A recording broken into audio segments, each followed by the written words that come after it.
La réputation qu'il a dans le milieu, comme quoi c'est un équilibriste, donc bon, maintenant on va voir ce qu'il sait faire. Merci. Merci Fabien Barthez, interrogé par Justine Meunier. Oh, attention, Antoine Leclerc avec la McLaren, non, il a tapé les pneus. Il a tapé les pneus, incroyable. Oh un là gros là impact, là là. Un gros crash là. Gros crash, oui. Alors il y a deux éléments, et là j'ose vous dire qu'on va de toute façon avoir une neutralisation. On va revoir tout de suite le ralenti. Je vous laisse nous commenter, vous, le pilote Nicolas Lapierre. La voiture qui glisse à l'accélération, on voit là, hop, et puis une perte d'adhérence, et tout de suite c'est l'impact dans les pneus.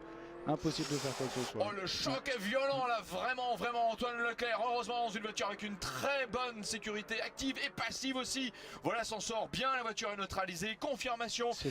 Il y a aussi neutralisation de l'épreuve avec l'entrée de la voiture de sécurité.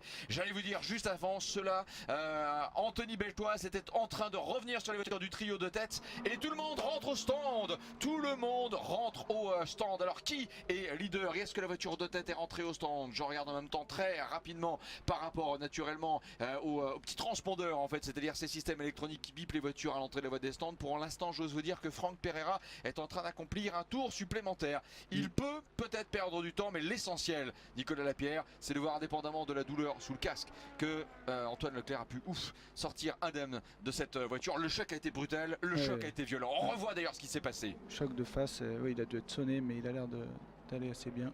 La voiture qui se dérobe à l'accélération, elle a essayé de contre-braquer et puis tout de suite prend la direction du mur. Avec ces pneus là, dans ces conditions, Bueno, c'est vraiment très difficile de maintenir ces voitures sur la piste. Et les autres pneus, ceux qui ont été apposés, ont aussi joué un petit peu leur rôle de ressort par rapport à un mur pas très loin du bord de piste, au niveau de l'extérieur gauche en sortie du virage de